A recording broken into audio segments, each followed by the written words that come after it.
Has anybody seen the Jokic content? Don't How ever much of it? underestimate a fat boy. No, just that he like. Did you know? Everyone's Seriously, like- did you guys see his quote on that? What? I do like that. I haven't seen that, but I do like that. Hold on. Tell your story, Michael, and I'll find the quote. Well, I'm just saying, like, everyone was joking around about how winning the NBA title is like the worst thing that's ever happened to him because like he just can't be asked to do anything. Well, like he just they were wants to go talking home. Well, yeah, they were saying like, are you like, how do you feel? And he's like, job's done. Like, now we can go home. And then they were like doing the interview, and they're like, oh, the parade is Thursday, and he goes, Thursday, and he goes, no, and he's like. He's like, can't be. Like, why? And then he literally says, like, that extended out. He's like, there's so many other things, like, I, like, find fun to do. And, like, you know, I guess some people, like, find work fun. Like, implying that he doesn't. And, like, that he's a CVS employee. Like, he's just, like, I just go to fucking work. I'm just really sick at basketball. Well, the two things I saw is he's got to get back to his horse. One. Yeah, he has a race Friday. Yeah, I saw that was a big thing. Or it's Saturday. But One of he the, wants to get Friday, back Saturday. by Friday. Yeah. And then he on live air pushed to be able to use the private jet of the son of the owner, of Kroenke's son, which is hilarious. Also, they should just absolutely let him do that. The quote is, they didn't believe in the fat boy. Don't bet against the fat boy. Dude, that picture of him, like, where people are putting, like, the NBA logo behind it, where he's, like, fucking sitting there just big as hell, is so funny. Dude, there's been so many pictures of him the past couple days. The one where he actually has the Nuggets sweatshirt is crazy. One. Mm-hmm. And then the fact that he was the last pick of the All-Star game this year, which I know is just a I mean, LeBron. he's not made for the All-Star game. What do you mean? I would want to play with him. He passes the ball. Amazing. I don't know. They're running up and down the court the whole time, though, and he doesn't give a guess shit about that. That's a fair point. Dylan, I was closing out that parlay, and I was like, I needed a single Jamal Murray assist and, like, 7 Jokic points in the, like, beginning of the fourth or whatever. Mm-hmm. And I was like, I just need the Jamal Murray assist because he will score 7 points. Like, I'm not even concerned. And he just, of course, he just gets there and he's just like, 2 points. Gets fouled. Free throw. Hits a 3. And I'm like, all right, cool. Yeah. Beautiful when it happens that way. I didn't pay that much attention to the NBA this season, obviously, but just watching a couple of those games, he is so fucking good. Like, it's unreal. He's outrageous. It's outrageous how fucking good he is. Bubble Jokic was my favorite person to bet on. He hit his over/under on points and threes every single night. Like it was unbelievable. So No they were like, distraction. I was like following with. There was so many people that have said like the bubble was just the best basketball ever because like you didn't do anything else. You just fucking hooped, and they were like it was like the toughest games. But I was like watching people, put their bets in for the game, and like somebody had. It was like Jokic 26, Jokic over 13 boards, and Jokic over 10 assists. I'm like, you're betting on him to get a triple-double. You know how many times that's happened? Like, it's like so unbelievably, but they're all like minus 150. They're all like likely to happen in each of their own, but like, I was like, it's so crazy that they're just like, oh yeah, he'll just get a triple-double. It's like betting City first half win, second half win, Holland to score. I mean, you know that he was Sure. I think it was 0.02 average points away from averaging a triple-double this year. Yeah. But I'm just saying, like, just for somebody to do that. Yeah. It was like, for instance, like Russ, right? The year he averaged a triple-double, like, it was very known that Russ was like, I want to average a triple-double. So, like, you could almost count on him kind of to help you win a bet because you're like, he himself wants to do this. Like, Jokic doesn't care. Like, he didn't care if he scores 5 points. If they win and he can go home, he's like, whatever. Yeah. To the horses. True. To the horses, Check- baby. Congrats to him. Check into our NBA pod.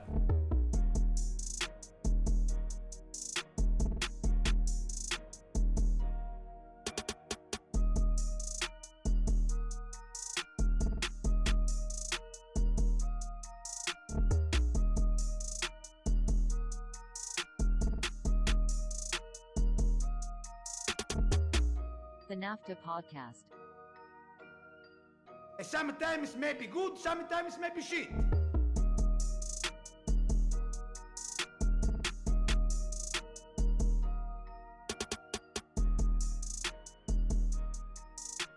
Next week. All right. Episode 68, NAFTA podcast. The last episode of the European season. You got Michael, you got myself, you got Dylan. We're jerseyed up, Dylan and I. Michael is wearing a anime shirt. Not really sure what that's about, but love it all the same.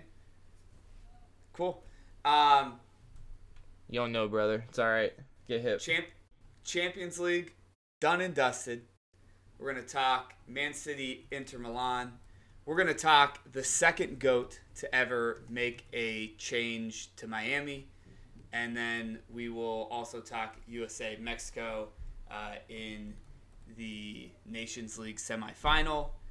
But first things first, Dylan, this is the first time I'm podding with you in the new apartment. I've seen enough pictures of it. How's it going? You got a beautiful view of downtown Manhattan. The outdoor setup is going to be phenomenal when the season kicks back off in August. I'm very excited. I just built the outdoor TV. Got the lounge area. It's muy bueno. I'll make sure I get my Path frequent flyer miles in. I'm right across from the ferry if you really want to go the bougie life. Like, literally, the ferry would drop you off right at my door. I have a ferry stop, I think, 4 blocks away. I don't know if it goes to Jersey. I might have to do the pit stop in Manhattan, the pit stop over. You would have to do that, but easier. you could ferry right to my door. Oh. I love a water-based form of transportation anyway. I think I'm down for that. Michael, you're in Columbus. You're working 80 hours a day. How you doing? I was off today, so it was great. I got a lot of errands done. I canceled a credit card that had the wrong name on it. Shipped some eBay stuff, and then had a 4-hour lunch with my pharmacy district leader. That doesn't sound like a day off. It wasn't supposed to be. It was just supposed to be lunch, and then he sat me in a fucking Roosters and talked to me for 4 hours. So, damn. What'd you order at Roosters? Cajun chicken sandwich, because he was paying, and I'm a little bitch about. I didn't even get the fries. I just got the sandwich. I feel bad if I got water with lemon. He's probably expensing it. He was. He did. He took a picture of the receipt. Oh, you have so much to learn about the corporate world, my friend. Michael, a corporate apologist. Who'd have thought? He did say one thing to me where I was like, "Oh man, like if we hung out, we would not get along." But I'll leave it for the politics part. Yeah, exactly. All right, let's get into it. Man City 1, Inter Milan 0. Champions League's over, Treble's over. Nick not on the podcast. He didn't even respond to us asking someone to join. I don't know if he's probably busy. I'm not gonna pin that on Nick, but I'm sure he's not pumped for this conversation. A goal in the 68th minute for Rodri was the difference maker in a game where, Michael, you and I have already talked off pod enough about this, but a game where Man City was outplayed, to be totally honest, but somehow scratched out the victory. Where do you guys want to start with this? When are you guys getting Lukaku his ring? All right, so actually, that's a great place to start, Dylan. Lukaku comes in the second half. In Lukaku's defense, which he did defend very well for us, maybe True. There's no defense. There's no defense for that one when he stops the ball. I do feel like offensively, though, they did not do him any favors. They should have played the ball over the top a lot more. A lot of their crosses were hip high. I told Michael that too. He's the biggest dude on the field. Like, I don't know. But Lukaku should have been invited to the parade, that's for sure. I mean, it'd be 2-1 if it wasn't for him. I like I said, I think we got outplayed. I think that the plan that Milan had worked very, very well. They abused the left side and ran a lot of counter off that left side.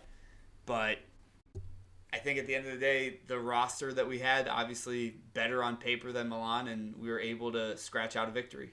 I don't know. I want to be happy. I am happy, obviously, but I'm not going to be over the top about this shit. I'll stop being mean after this comment, and then we can celebrate. Okay. But I listened to last week's episode, and you both are a bunch of fools.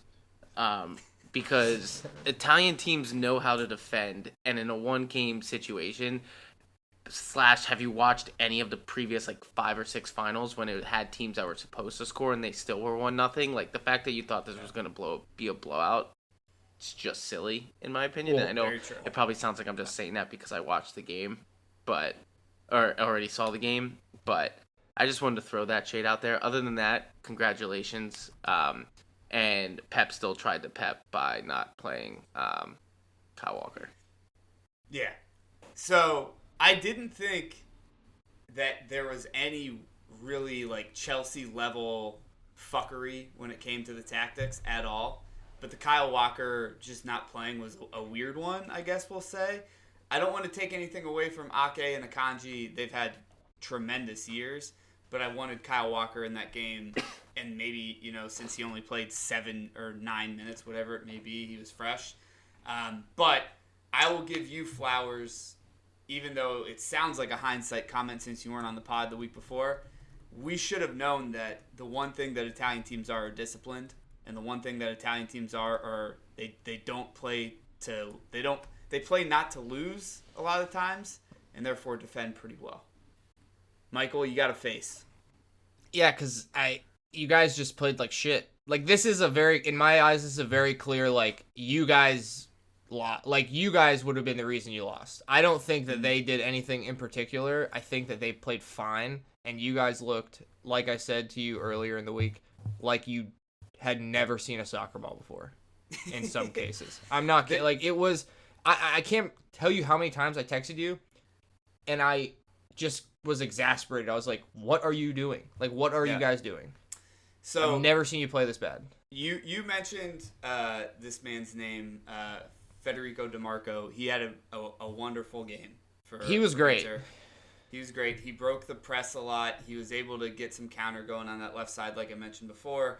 I think if they had anyone who is any attack-minded, Dzeko, Lautaro Martinez didn't really have the best game. Lukaku, well documented, he didn't either. But yeah, we played like shit.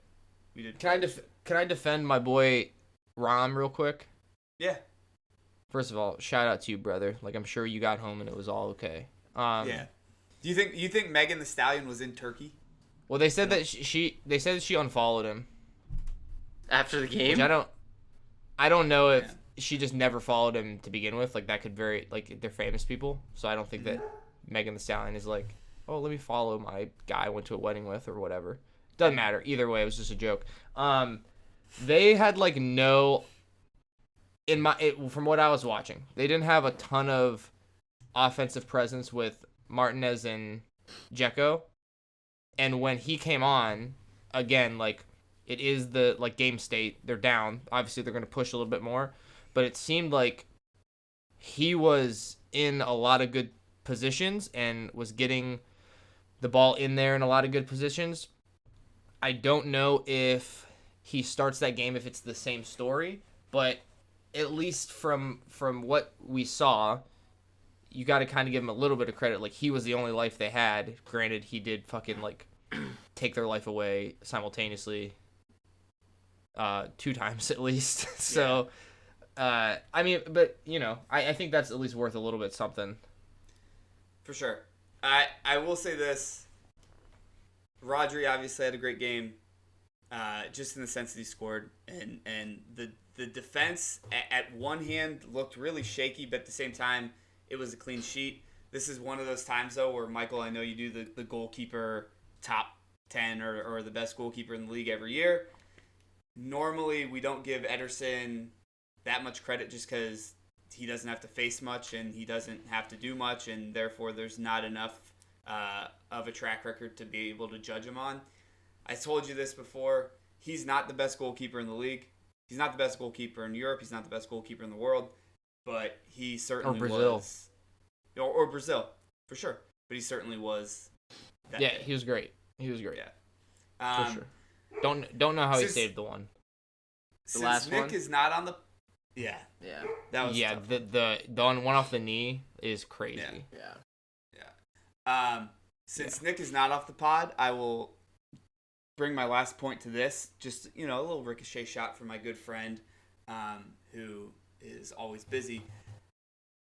He doesn't get to watch too many Man United games somehow. I think every time we jump on there, he's like, I didn't get to watch it. I listened to it, whatever. Let me give you my scenario of how I had to watch this game. First things first, shout out to my beautiful wife, Alexis. Her parents were in town, love them both, John and Diane. It started with us going to Roosevelt Island, which Michael has no idea what that is, but Roosevelt Island is probably the least trafficked island in all of New York. Maybe Why next to don't you Rikers. tell them how you can get there? Oh, it's part of the story. Okay. Trust me. Yeah. So first things first, Can't wait. it's Saturday, so the in-laws are heading back to Jersey this day. They want to drive into the city. We're going to dinner, whatever. So we drive in. Luckily for me, we take the bridge. So I'm sitting there, and I got the pregame on the phone. Like, I'm just like, all right, cool, whatever. We park in a parking garage in Midtown Manhattan. We take the subway over to Roosevelt Island first. We get off into Roosevelt Island. The game's 10 minutes to start. We're supposed to go to this rooftop bar. No TVs in this rooftop bar, mind you. I don't know how Alexis found this or picked this. No TVs. She loves me, apparently. We get in, private event. It's closed. I'm like, fuck yes. She goes, all right, I concede. Where do you want to go to watch this game? I pick this bar right next to where we're having dinner. TV's out the ass. Ends up being like a Man City like watch along, which was perfect for us. But the game starts, and I'm on a fucking gondola over from Roosevelt Island into Manhattan, over the Queensboro Bridge, just in a gondola, just sitting there with my phone, like nervously watching this game. A, because it's Champions League final. B, I'm afraid of heights. So that was sick. We then take a subway, so connection in and out while I'm watching this game, over to the bar. We get there. There's no room at the inn. There's one table in this corner that is looking straight up at a TV that we have to sit at outside to watch this game. I get sit next to the only 3 Inter Milan fans in the entire bar. And I'm sitting there watching this game. And you know what? It was funny because Alexis, being Italian, her dad looks at me. He's like, I love you, but do I have to go with heritage roots here? Like, do I have to root for Milan? There's like so many Italian teams. Yeah. He's Southern Italian. I told him they don't even really like the Northerners don't like him, whatever. He should be a Cagliari fan because they're from Sardinia. But anyway, we're watching this game. The one highlight was the save that Ederson made when we totally fucked up. I think it was Akanji fucked up, like the pass back and whatnot. I'm not kidding. I try not to cuss in front of my in-laws that often. They don't listen to the pod, so they don't hear me most of the time. Akanji misplays this ball, and I just yelled, "What the fuck are we doing?" And I stood up and almost kicked this chair over. And her dad looks at me and he goes, "You can calm down now." Like, Jesus Christ. He's like, what is this fucking kickball shit? Yeah, no, he likes it. He pays attention. Okay. He watches Liverpool too. But it all ends, obviously, all is well that ends well. The final whistle goes off as I'm 2 steps away from walking into Le Bernardin, which is a 3 Michelin star restaurant. And the first thing I do is go in there and use the facilities because I was nervous as hell. But great day for me. So that's a shame because I was going to ask, because I have a story. Yeah. I was curious. Round 2. You do too? No, just this is the second one in a row. Well, I'm not going to go right into it. I'm just asking, what was the celebration at the bar from a city perspective? But I guess you can't answer that question. I can't even answer it, but I will say this. The worst thing that ever happens when you're watching live sports, and especially now in New York with there being the outdoor dining, which I do love. I love being able to sit outside just because, like, I'd rather be outside. The bar next to us had a fuck ton of City fans too, and they were ahead. So the goal happens, and I just hear a roar, and I didn't really realize that, like, that bar was all City people, and I turn around, and then Alexis goes, no, watch, and then Rodri scores, and I was like, oh fuck. Like I wanted to feel it in the moment, but I would be lying to you if I wasn't like kind of pumped to know what was happening first sometimes, so it's fine. Let me rephrase this question. If you weren't with the in-laws and you were watching the game how you wanted to, and you're at a bar, City wins. Yeah. Are you staying at that bar to drink, or are you leaving immediately? Granted, this is a Saturday and it's ending at 5:00. Alone or with friends? You're with with me. Oh, I want to hop around. But you're still drinking at a bar. Yes. Yeah, dude. Okay. Good. Well, the reason I'm asking is because also there's two parts to this. Is I was on my way to right after the game ended to an Ed Sheeran concert, and as I'm getting to the train, to the train station in Hoboken, there's City fans literally maybe 10 minutes after the game ending on one side of the street. And in front of me is an Inter, or someone wearing an Inter jersey. Yeah. Couldn't tell them apart. Both looked as sad as could be walking down the street. And it made me put in my head, I was like, they just won. If these were really real fans, why aren't they at the bar still drinking? And I followed them because where they could go, they passed every single bar to even say they were hopping. They just looked like, oh, I just put this jersey on because it was a cool thing to do, and then just went home to the park. And I was very confused by this. Dylan, you don't want to get involved in this. No. Look, I told Michael, I was like, I don't know who's going to be jumping on the pod. I'm not listening to any of this fan slander type shit. But I will say this, in defense of... I'm just telling you what I saw. I'm just telling you what I saw. In defense of my team. No. In defense of people our age, you and I are still at a unique point in our lives where we don't have a kid. These kids were 25 or younger. All right, well then they fucking suck, dude. You gotta go out. The night the Cavs won the NBA title was a work night. This is not what I got from John earlier. but those guys suck. In singularity, those guys suck. City fans in general do not suck. I loved watching the parade. I thought it was a great atmosphere. Whatever. The night that the Cavs won the NBA title, I had work the next day at 9 a.m. I didn't get back to my apartment till 5. You gotta do it. I get that. It's literally still to this day the worst single night of my life. What's a great night, but drinking wise, was Game 6. It was in Cleveland. I didn't have a ticket. I went downtown. I can't drink tequila to this day. I got so fucked up. And I had to. I was still, because I think it was a travel day, and then they played still. It wasn't 2 days off between travel. So I was still scared to drink from the other time. So Game 7, I watched at home, and once it ended and we won, I was like, I wish I needed to be in Cleveland. You fucked up. What? You fucked yeah, because I went so hard for Game 6, but dude, I did make up for it because, well, kind of, when the Indians, now the Guardians, up 3-1, I drove from Worcester every single night I could. In case they won. How'd that turn out? We lost. Not good, Bob. I was just about to say that too. I'm pissed at the Inter fan. If you're out, you got to ride the lightning. The Game 7 of the World Series, dude. Cubs Indians. I was out until 4 a.m. as well because I was miserable, and I was like, I don't want to go home. I don't want to go home. We went to the Ohio State Georgia game this past year. And we lost, and the Georgia fans are super nice, but we're going out to bars and stuff, and I'm literally just sitting in that bar. Anybody who will talk to me about the game, the missed kick, we fucked up the second to last play. I'm sitting there, I'm going, man, we could have won, and they're like, you really could have won, but you didn't. You lost to us. First off, it's I know. The Inter fan was by himself, so I kind of understand him going. Right. But to your point, I understand it because Rick Nash had to hit the post twice in double overtime of the Rangers thing, and I did stay out till 3 a.m. saying Rangers at 9. So I get it.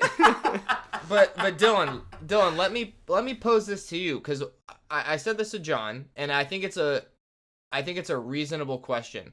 Why can we have these conversations about American sports and you compare the Cavs winning a championship to the Warriors winning a championship, it's not even like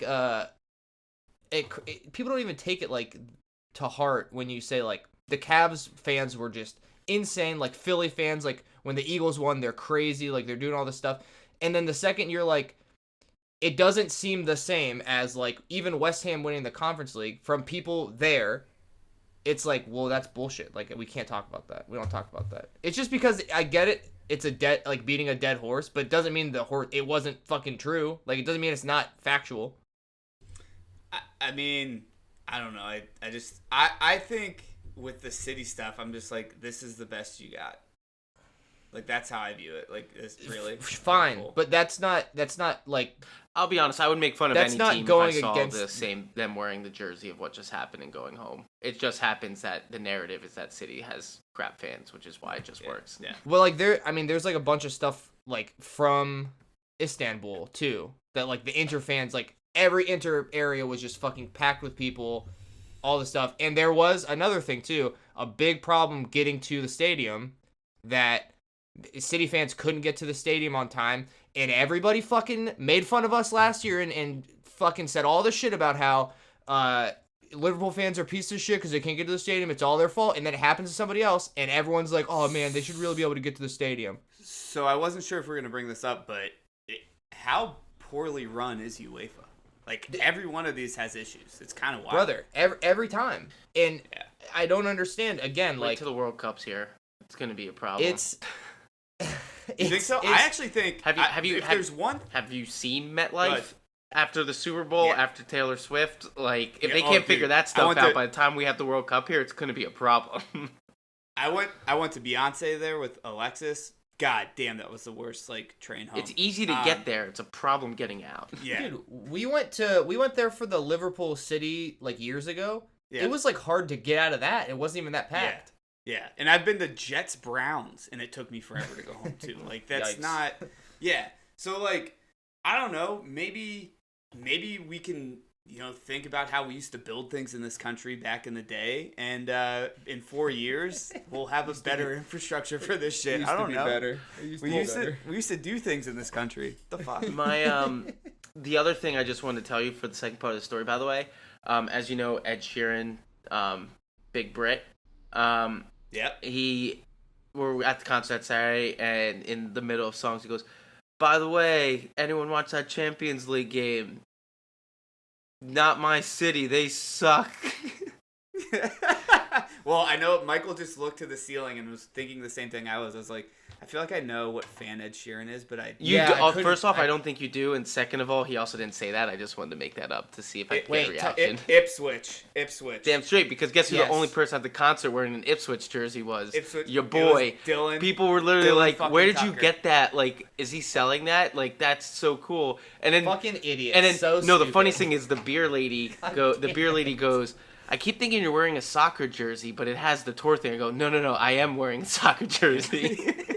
Yes. God damn it. I hate these people. Ipswich badge underrated. Big old badge. Horse on that.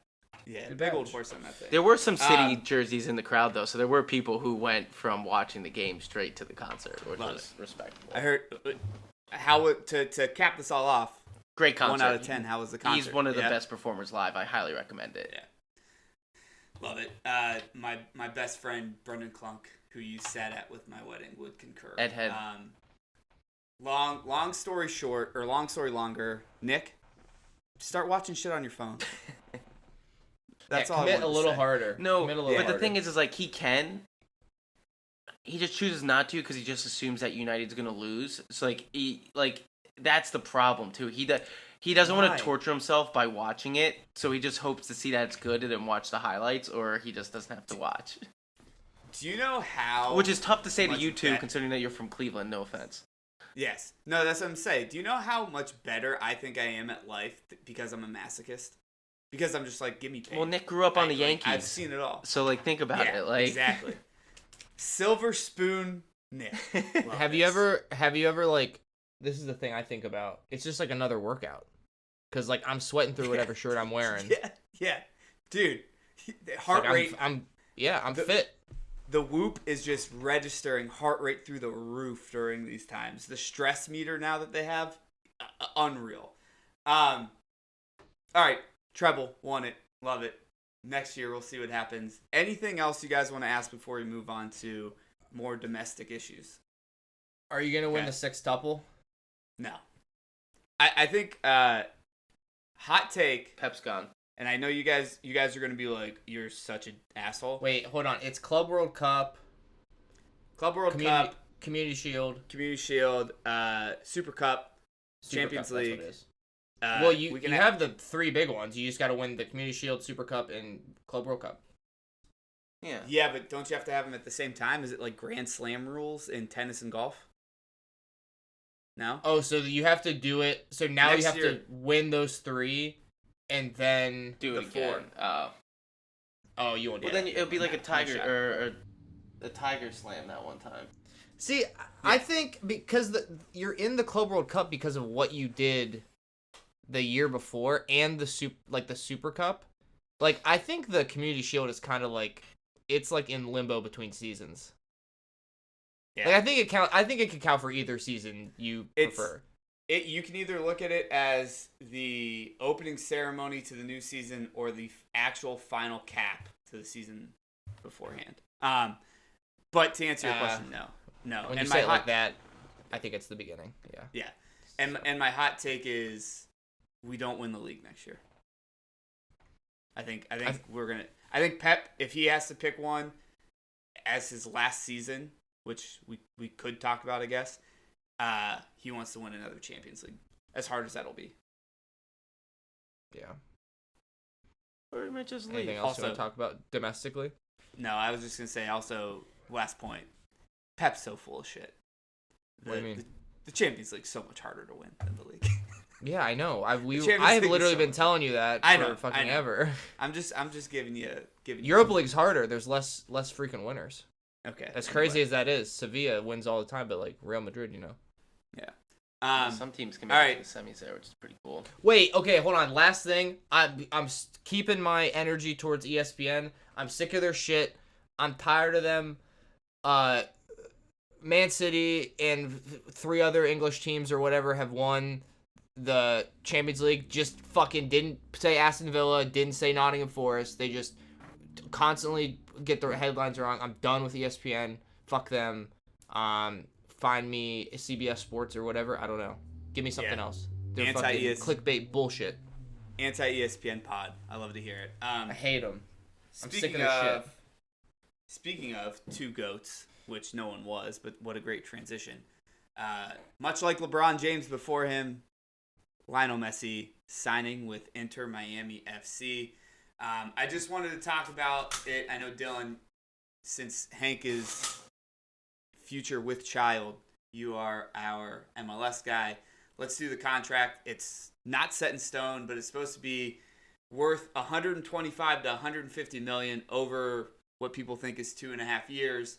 And the interesting thing is he will be paid out also in equity in the team, and both by Apple and Adidas. Adidas, obviously, the sponsor of the kits for the league, the jerseys for the league, and Apple having the broadcast rights. They also are going to greenlight a 4-part documentary series. I think we're going to do this about him winning the World Cup. So quite literally the most unique, ridiculous contract in MLS since David Beckham. Probably. Yeah, doesn't he get the Beckham treatment He's too? getting the franchise thing also, yeah. Do you think... I didn't get to see if that was confirmed or not. And I explained that to Alexis as like, A, MLS is a really fancy Ponzi scheme.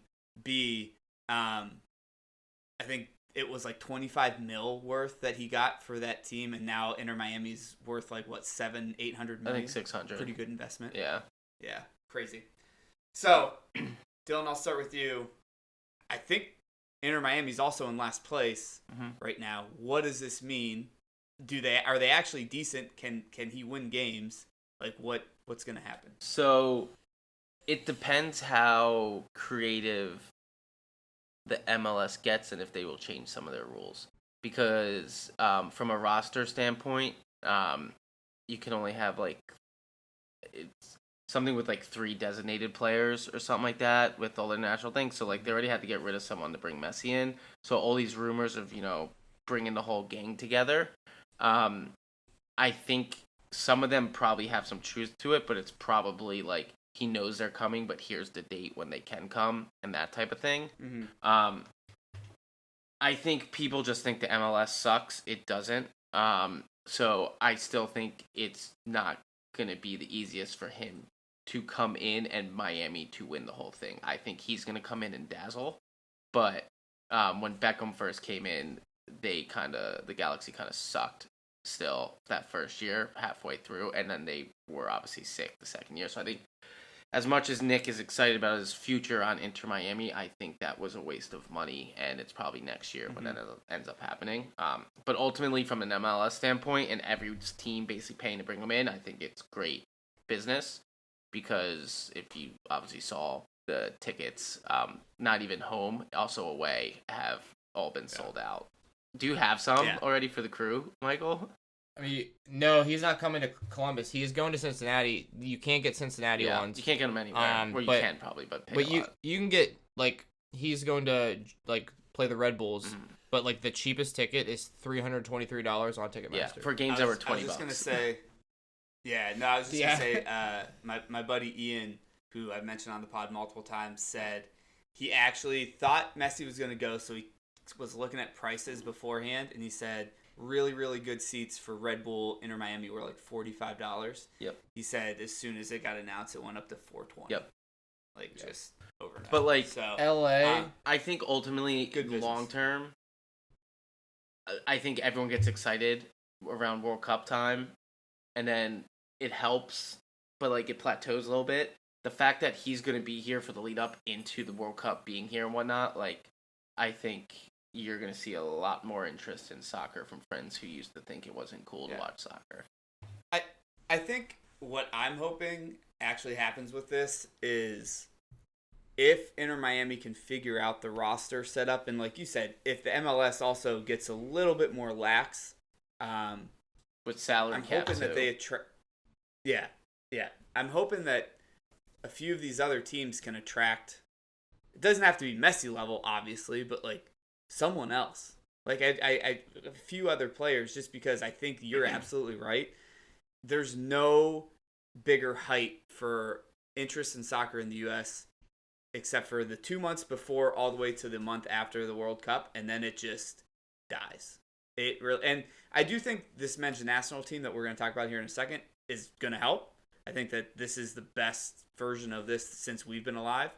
But I would love, like, even teams like the New England Revolution, who, are in Boston's a big city. Atlanta getting someone from, a Brazilian or an Argentinian, someone there, like someone on the West Coast. Like, I would love for if the next season when they release these tickets and I want to go see NYCFC, if like people are fighting over 3 to 4 different games, that'd be amazing. That's what you want to see in the MLS because it's never happened before. Michael? I agree completely. He's the best player ever. I compared it to one of my friends talking about how she's like a big concert goer. She like would drive to like Alabama to see like festivals. She would go like to Colorado and like do all this traveling. And I was like, I can't relate because I just don't really care about concerts all that much. It's not my thing. But shit, like if somebody was like, do you want to go see Messi in, New York? I'd be like, yeah.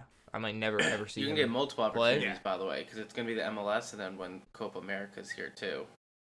Yeah. Well, I understand when you switch it up. I get it. So like, I also think that it's just gonna be a big deal. I can leave it at this.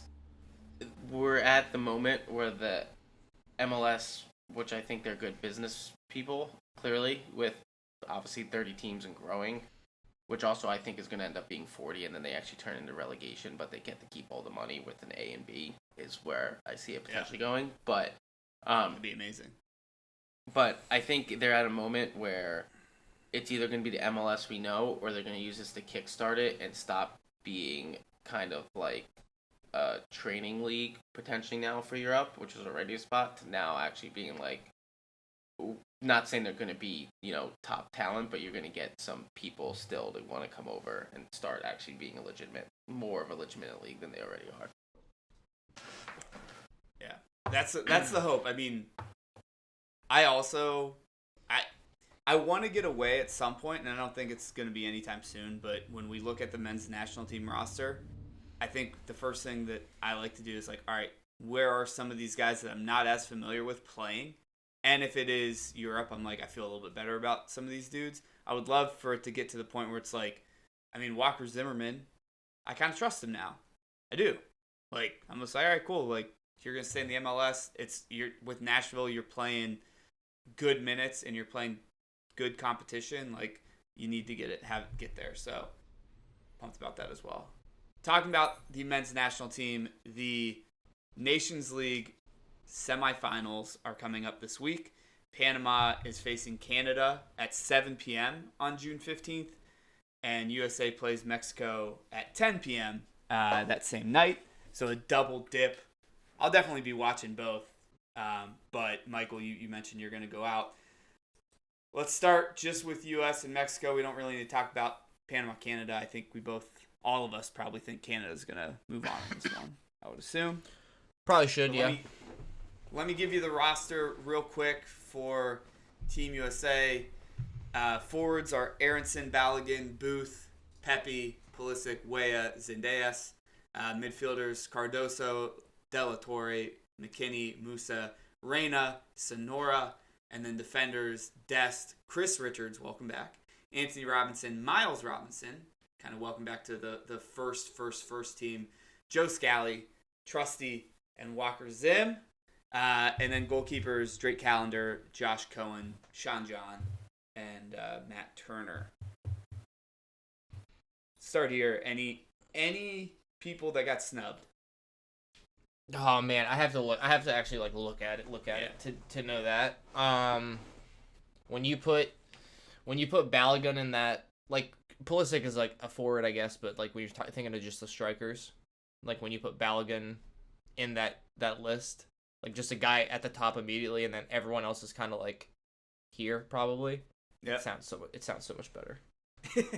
It just does. Like, it's, I think everyone has been doing like a serviceable job. Like, it's been fine, but man, if he comes in and is how he's been performing, like, it will be game changing. I don't think he should start. I think he should absolutely start. I think he should 100% start. So I get where you're coming from, Dylan, but well, I don't know. The reason I say that is, what if he comes in and then plays like absolute shit? Everyone won't let it down. Fine. So why not let him? It'll be understandable. I'm just saying, let him ease into it, and then he could come on for 30 minutes and be fantastic. Or it's like, all right, he doesn't know. Like, I don't know, just a thought. Yeah, I mean, I kind of get that, but then I think that it can only go up from there. I don't know. Get him on the field. He's got to play. I think this is the perfect time to play him, because if he is bad, I think it is like built in. It's understandable. Like, he hasn't been there very long, and if he's good, it's just like, oh, he's just fucking. But you good. Just made my point. He hasn't been there very long, so let's ease him into it and have people who have cohesivity when we don't actually have a coach.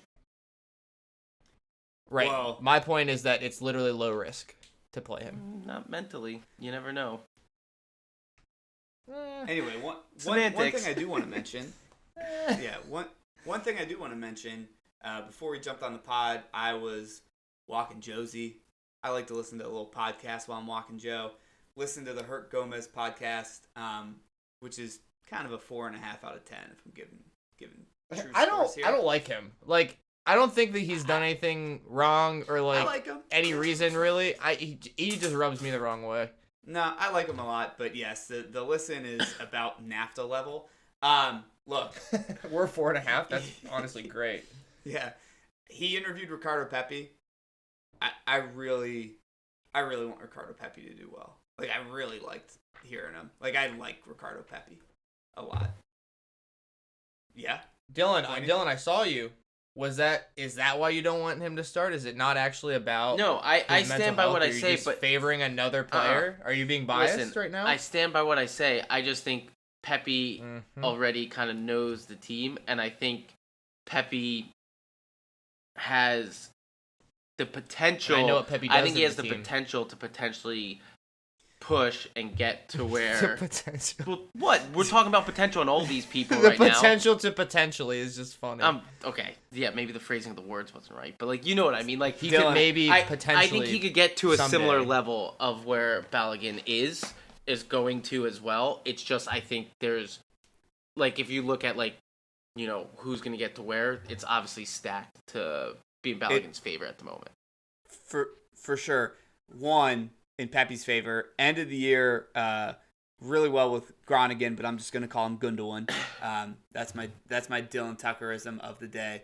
Two, let's talk about two players that got a lot to prove. One, him. Left off that Team USA roster for the World Cup. Let's not forget that. I think that he's pissed. Second reason, I mean, he was picking between Mexico and the U.S. And, like, he's from El Paso. He wants to win this game more than anything.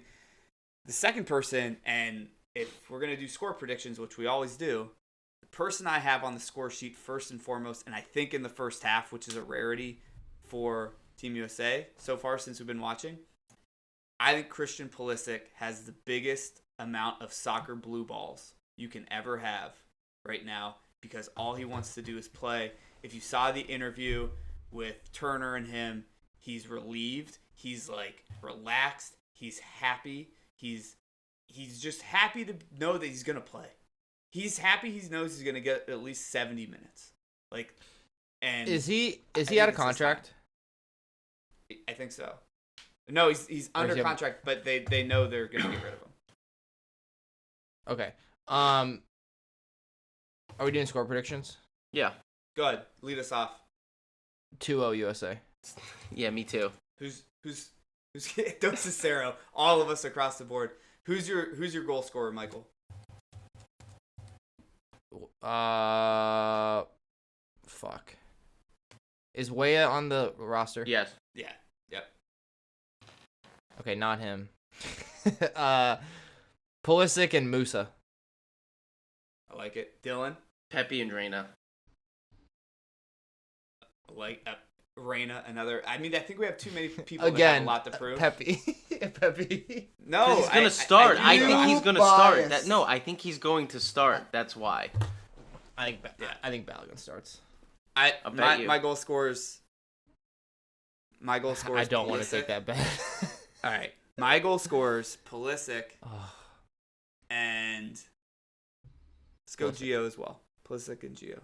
so we're all 2-0. Well, yeah. I mean, you can't pick let's all go anything 2-0. else. Wait, so who's our defense though? Because like Ream's out. It's Robinson. It's gonna be Robinson. It's either Carter Scally or Vickers? Dest is where I think there's potentially a change. I think Dest is the right back. You think Richards gets in a lot? I think he does. I want to I see him think play. he deserves it. Yeah. It'll be interesting. I'm excited to see the starting roster, and then we can chat about it. Dylan, any bets So that you got going into? there's something weird happening about this game. So first off, yes, USA to win plus 120. But then I was looking at the over/under, and the under was minus 175, and the over was over 2.5 was plus 115. So if that tells you, it means that they expect someone to win either 2-0 or 1-1. Because both teams, the score is at minus 120. So Brian Windhurst, I know something's up in Las Vegas where Yep. why is the over plus 115 or the under is minus 175 on under 2.5 and both teams scores minus 120? So why not take 1-1 tie plus 380? I don't believe it. I think it's gonna be 2-0. So I'll sprinkle something on a plus 750 exact score 2-0. But the 1-1 tie, just doing some math there, we'll put that in as the other bet though. The game is also in Vegas. Do we know? Do they know something we don't know? I'm just saying something isn't adding up. So I just always. want this on the record. The numbers are weird, so just need to throw that out there. Love it. Someone's like, I want everything on the record in case one of them is correct.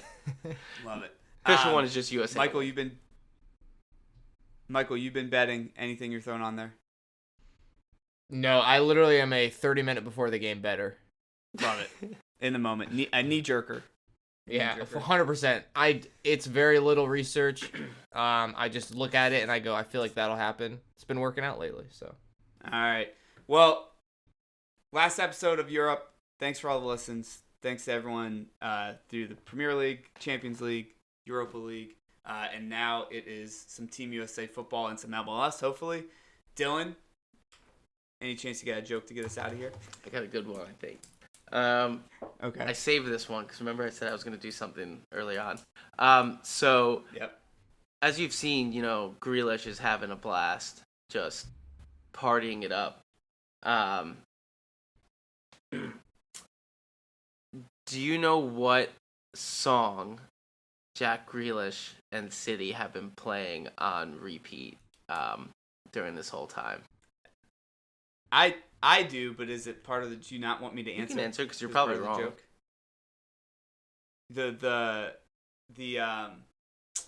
See, good job. You can't even get it. I know. Yeah, Oasis. Is that where you're going with it? No. It's Wow, this is great potting. Good job, John. Way to derail. It's the just tell us because it's. Why can't I think of the band's name? I don't just said know. it. Good Fleetwood God. Mac. It's Is Fleetwood it Mac. Fleetwood Mac? Well, you're wrong because they've been listening to Taylor Swift. I Knew You Were Treble. Cheers.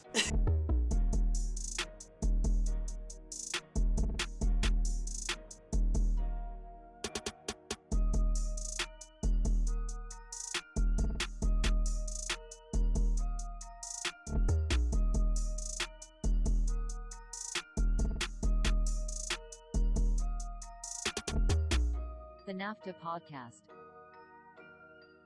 Sometimes maybe good, sometimes maybe shit.